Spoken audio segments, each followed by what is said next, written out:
Hey guys, it's Keeley, and today I'm going to be doing another recent reads video. So that means I'm going to be wrapping up the last 5 books that I've read since my last recent reads video.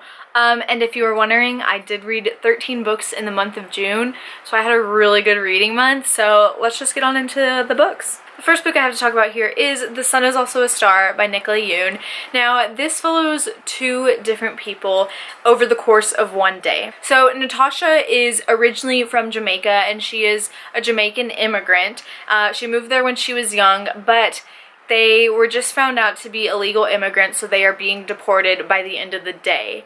And on the other hand, Daniel is a Korean American kid whose parents are from Korea, and Daniel was born in America and is immersed in both of the cultures, and it's just very, very diverse in 2 different cultures I don't read a lot about. So basically, they're just going about their day in New York City, and the 2 paths end up connecting, and so the story is just following that one day where they both meet.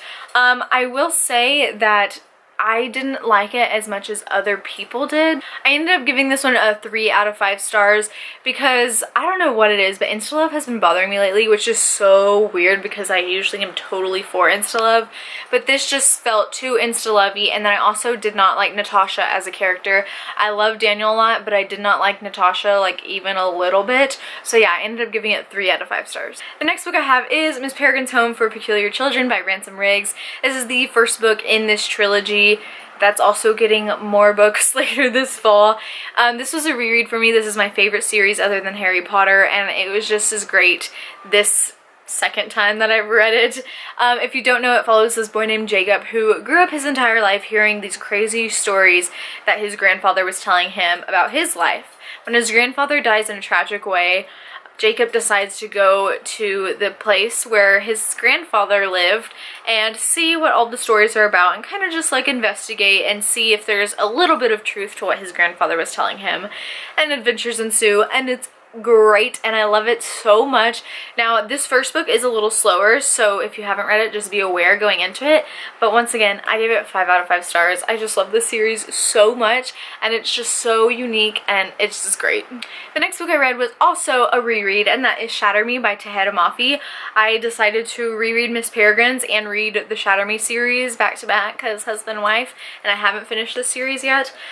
So I will say, not my favorite. This book really triggered my anxiety a lot, and I just got very anxious reading this book for some reason, so I ended up giving it 3.5 out of 5 stars.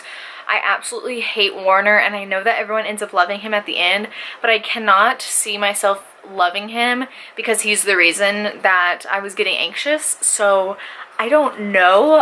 If you don't know, this follows a girl named Juliet whose touch has the power to kill people.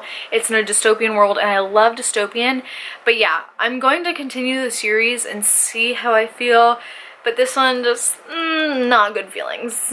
The next book I read was actually an ebook, and it was Words in Deep Blue by Kath Crowley. And oh my goodness, I picked this up on a whim, and I loved it. So this is a young adult romance contemporary, and it follows this girl who grew up in this one town and moved away a few years ago. So now she lives in this completely new town, and her brother has just passed away. So she ends up going back to her original town and moving in with one of her aunts. But when she first moved away, she ends up leaving this note to her best friend that she's in love with, and she's waiting for an answer, and he never answers her. So he pretty much breaks her heart by doing this.